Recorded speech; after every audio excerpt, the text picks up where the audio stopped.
Hello there, welcome to my channel. Welcome back if you're returning. My name is Eddie and I'm doing a series called A Christian Reading the Quran for the first time. Okay, I'll just start with a prayer. I'll just do a mutual one. Dear God, I just thank you for my audience, whatever religion they are. I just pray for blessings over them. I pray for mutual understanding. I pray that I can learn to understand Muslims more. They can understand me more. And we can build bridges. And yeah, I bless the audience. I bless myself, and we bless you. Amen. And yeah, I just want to say thank you for the comments. I've had lots of really kind comments, a lot of really interesting bits of advice and recommendations. I've been trying to reply to as many as I can. Today's video is being filmed on the 5th of August, and this is the video number 16, I think it is. Now, I've got 3 single pages left to go. So my worldview is Western and Christian. So apologies in advance if I say anything that's culturally inappropriate. My goal is not to offend anyone, but my goal is to build bridges. I'm trying to be open-minded regarding the text. However, just for full transparency, however much I love you Muslims and I found this really interesting and it's very wise, I'm not open to conversion. I'm trying to be as respectful as possible, but also honest. And again, like I said earlier, apologies if I put my foot in it by mistake. My intention is not to upset anyone. I'm trying not to be too preachy about Christianity because I love Christianity, and there's a lot of stories in here, for example, that are in the Bible, like David and Goliath I read the other day. And a lot of my knowledge is from the Bible, so I sort of want to share it out of my sort of passion, but then I'm aware that you guys aren't probably here to hear that. With regards to the comments, I really appreciate the comments. Can I just ask that they're not sort of any longer than 10 lines? If you have lots to write, just try and keep it as short as possible. And then if it's more than 10 lines, just leave it in a separate message, because it's easier for me to reply to it, if that's okay. So I'm doing these videos for a few reasons, but the main one is that Islam is doubling every 17 years in the West. And I'm hoping to understand Muslims more and hopefully build bridges. But again, for full transparency, this channel was created for me to talk about Jesus, and it's my, sort of my passion. And also, I did this channel as a creative thing. So I'd be lying if I didn't want you guys to become a Christian. And I think if you were to be honest, you'd be lying if you said you didn't want me to become a Muslim. So however much my original plan was for these channels, for this videos, was actually to build bridges and learn about other, the Quran, because I want to learn about other religions, and it's doubling in the UK and the West. And so far, I found it very interesting. There's a lot of wisdom. I actually just filmed day 12 or 13 because I missed it, and it was on marriage, and I found it really interesting, and I thought it was very kind, very honouring towards women. I've also learned about warning against apostasy, rejecting Islam as a religion, fasting, helping the poor, travellers, and your family. There's been some stories, about the soul, David and Goliath. I've heard about Abraham, Moses. So yeah, it's been very interesting. I'm doing Surah Al-Baqarah, which is for those who are non-Muslim non-Muslim. Surah means chapter, and it's nicknamed the cow because there's a story in verse 60 about the Jews. And yeah, the Jews are mentioned a lot in here, and Christians. I've had a bit of a trouble with ChatGPT. I've been asking it specific things and it just does whatever it wants. But I've said here, please give me a 50-word summary of each verse from 272 to 286. I'll probably get to about 280 in this video, but we'll just see how we go. Please use one Sunni tafsir, and please do not miss any verses because it keeps missing verses. And last time I requested one tafsir, but it gave me a mixture of 3. So ChatGPT's got a mind of its own. I know some people in the comments have said I should use other tafsirs and stuff, and I tried a different one, but I found it was too in detail. But I'm finding at the moment this is working quite well for me. But yeah, apologies if it's not perfect sort of translation. So verse 272, I will get into it. Not upon you, O Muhammad, is responsibility for their guidance, but Allah guides whom He wills, and whatever good you believers spend is for yourselves, and you do not spend except seeking the face, i.e. approval of Allah.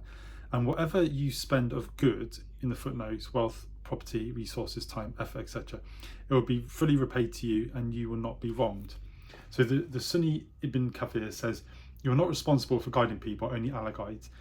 Whatever you give in charity, for Allah's sake, benefits your own soul and will be repaid.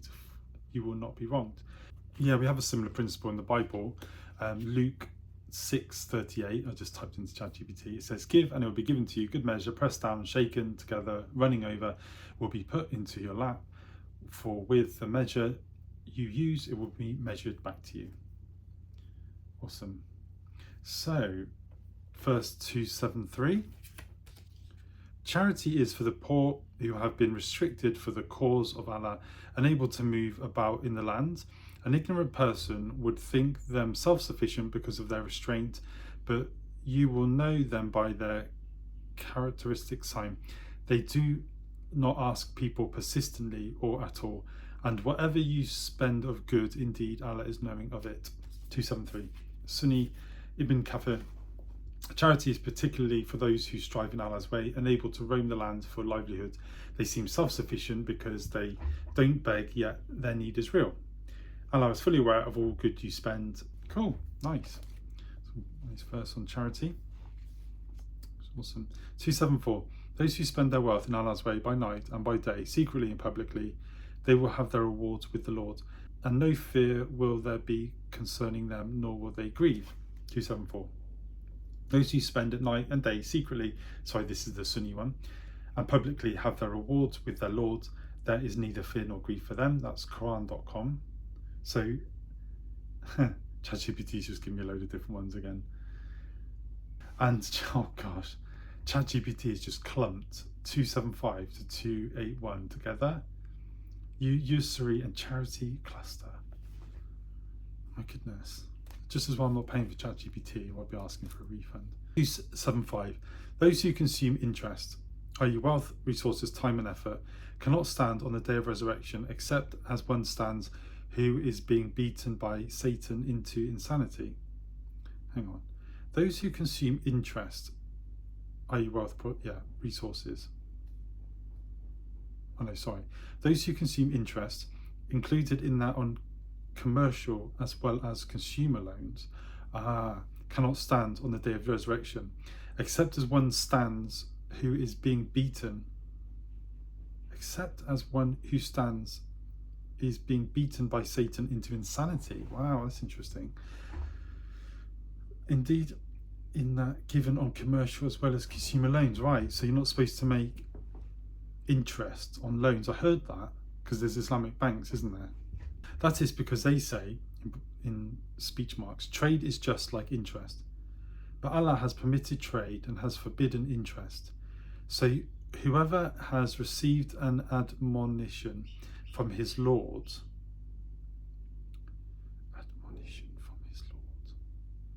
and detests may have what is past, and his affair rests with Allah. But whoever returns to dealing in interest or usury, those are the companies of the fire. They will abide eternally therein. So the combination of 275 to 281, which I'll just read this and then I'll read through it. Verse 275 condemns usury. Charity is halal as opposed to haram, isn't it? Halal, I think, means it's a good, isn't it? While interest is prohibited. Verse 276 to 281 elaborate the contrast. Allah rejects interest and blesses charity, warns disbelievers and delineates legal moral framework around financial justice. Okay, cool. So I think I'm just going to read straight through to 281. 276. Allah destroys interest and gives increases for charities, and Allah does not like every sinning disbeliever. Okay, that's easy to understand. 277. Indeed, those who believe and do righteous deeds and establish prayer and give zakah, that's the charity, will have their rewards with the Lord, with their Lord, and there will be no fear concerning them, nor will they grieve. Okay, great. 278. Or, O you who have believed, fear Allah and give up what remains due to you of interest, if you should be believers. I'll just read that again. O you who have believed, fear Allah and give up what remains due to you of interest. Okay.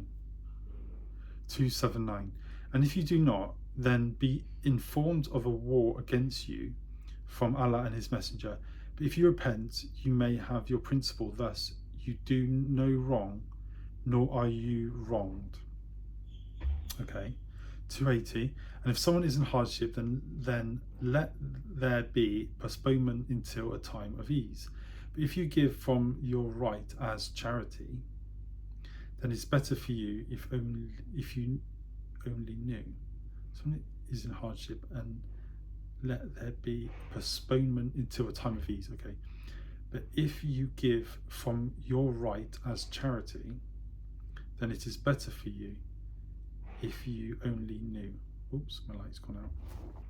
Yeah, so yeah, I've got it on an hour timer thing. Okay.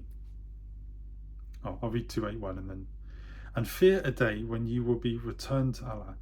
Then every soul will be compensated for what it earned, and they will not be wronged, i.e. treated unjustly. Cool, fair enough. It's really interesting. So I don't really know much about economics and finance, really. And I've been meaning to look into this a bit, because I've been debating down Speaker's Corner in Sydney, atheists and socialists, and a lot of them very left-leaning. And there's one guy there who he sort of goes on a rant every week, and I say that in a nice way, not trying to disrespect him, about taxing the rich. You know, they've got loads of money. And I take a slightly different approach. I'm like, well, if you take away incentive, and I believe a lot of the rich have created that wealth. However, obviously there are rich people who oppress people, drive up rents and whatever. So I think a lot of it swings and roundabouts. And I think bigger picture, countries that are capitalist seem to be, there is obviously a lot more stress and everything like that, but more wealth is generated. And I'm not trying to say this to sound arrogant or prideful or anything like that, but just by the fact that people want to move to Western capitalist nations, probably for economic prosperity, shows that even though they're not perfect, there are probably more benefits to a capitalist system than a, say, socialist system.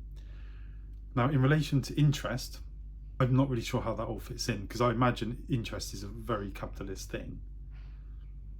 So yeah, if anyone knows any good links to any like videos or something I can watch on YouTube that are quite easy for me to understand, because I'm not an economist, I get thrown off by any long word, you know, that explain, I could probably just type into YouTube later. But I'll type in what the benefits of the Islamic monetary system of there being no interest. Because, I mean, to be honest, it sounds quite nice, really, doesn't it? Because like debt is evil, isn't it? Like you hear about, it's heartbreaking when you hear people committing suicide because they got debts and all this stuff, and it is awful, like how the banks take advantage. Like, for example, with credit cards, you know, you can buy something and then if you don't make the payment, it's like huge interest payments and stuff. I just think that's really wrong, isn't it? So yeah, I think there needs to be more restrictions, you know, boundaries to do with finances and stuff in the West, especially with banks, because a lot of them cause all the problems, don't they? And then they just sort of get bailed out by the government. And that is really interesting, what I've read. And to be honest, I like it. I like that charity, and it's great. It's nice, isn't it? Because it's human nature, unfortunately. Well, maybe not human. Depends your perspective. If it's, we have this thing about original sin. Anyway, there's external evil forces that want us to oppress other people. You would call it shaitan, maybe jinn, bad spirits. And then in Christianity, we believe that, but we also believe about the condition of the human heart. So I think it's good to have strict rules in place to protect people, which is good. Yeah, I've got one more verse. It's a long one. It's probably the longest one I've seen so far. 282. And then I will call it a day, and then I'll do the other 4 verses tomorrow with my final thoughts of Surah Al-Baqarah. So here goes. Take a deep breath. Verse 282. O you who have believed, when you contract a debt for specified term, write it down, and let a scribe write it between you in justice. Let no scribe refuse to write as Allah has taught. Right, so write it down, that's good. Very, very good. And let him write, and let the one who has the obligation, i.e. the debtor, dictate.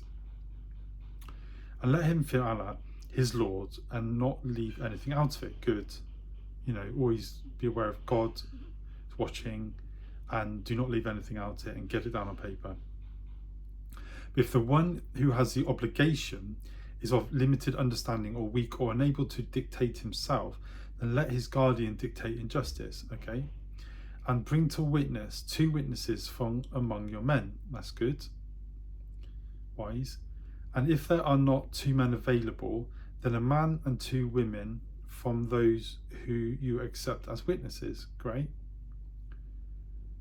And that if one of them, i.e. the women, errs, then the other can remind her. Okay. I'm not sure what that means, but I'm sure the commentary will explain in a sec. And let not the witnesses refuse when they are called upon. Okay, so they have to, that's good. And do not be too weary to write it, whether it is small or large for its specified term. That is more just in the sight of Allah and stronger as evidence and more likely to prevent doubt between you, except when it is an immediate transaction which you conduct among yourselves. For then there is no blame upon you if you do not write it down. Hang on. To prevent doubt between you, except when it is an immediate transaction which you conduct among yourselves. For then there is no blame upon you if you do not write it down. Okay. And take witnesses when you conclude a contract. Great. Let no scribe be harmed or witness. Cool. For if you do so, indeed it is a grave disobedience in you, and fear Allah, and Allah teaches you, and Allah is knowing of all things. I think that's a really good verse, because gosh, the arguments and falling outs with people over money, I've literally got to a point now where I don't even lend my friends money because you can have the best friend in the world, but when it comes to money, people just become different people, don't they? Or they can't afford it, but they're too embarrassed to say they can't afford it, so then they pull away, but then you get annoyed because they pull away. And I had a really good friend when I was 20, and he owed me money for ages, but he was still going out partying and stuff, and it just really annoyed me. And in the end, we fell out over it. And even though we made friends again, it's never the same, is it? You know what I mean? That trust is broken. So I think it's really good to have when it comes to money, have very strict rules that are fair. It says actually in the Bible to flee from love of money and love of, gold, girls and glory, just to flee from them, because we're very poor at self-control, self-discipline when it comes to them. Anyway, I really like that last verse. I think that's really good because there's a lot of accountability there. There's a lot, and which is really important. It's so important. In fact, there's another friend of mine who owed me money, and I ended up ignoring him for a few months, and then he was really apologetic, and I got my money back. But again, I just think it takes a bit of that trust, and as soon as you have that trust broken, you can't. I find it really hard to be fully friends with people, even though I'm supposed to forgive people. There's a saying, I don't think it's a Christian saying, I think it's just a Western saying. Was it once bitten, twice shy? 282. So Ibn Kathir says, detailed instruction on documented debts, use honest witnesses and scribes. It institutionalizes financial transparency and ethical conduct in contract or transactions. Awesome. Yeah, no, that's really good. That's really good. I think that's wise. Especially people have to be witness, which I think is really good, because sometimes, people don't have to do something, they're a bit like, I don't want to, and they make an excuse. But if you say, look, it's in here, you have to do it, then they will do it. So just out of interest, that rule there, and I've sort of asked this question in a different way in a previous video, do these rules only apply between Muslims, or do they apply from a Muslim to a Christian as well? Oh no, they can't do, because a Christian. So say if a Muslim did a contract with a Christian, would they use this and then have witnesses, or would they do the contract with the Christian, or would it depend on the law of the country? Yeah, I can message that if no one comments below. Anyway, thank you for watching. I enjoyed that. That was very interesting. That was very wise. I think that's yeah, good boundaries to protect people. And yeah, thank you for watching. God bless you, whatever religion you are, Christian, Muslim, Hindu, atheist. And yeah, pray for blessings over you. And I'll see you tomorrow for the last one, which is 4 verses 283 to 86, and just my sort of summary of Al-Baqarah before I release a load of videos about atheism, because I have to study and I've pre-recorded the atheist videos, and I'll do another book of here after my studying. Cool. Anyway, thank you. God bless you. Goodbye.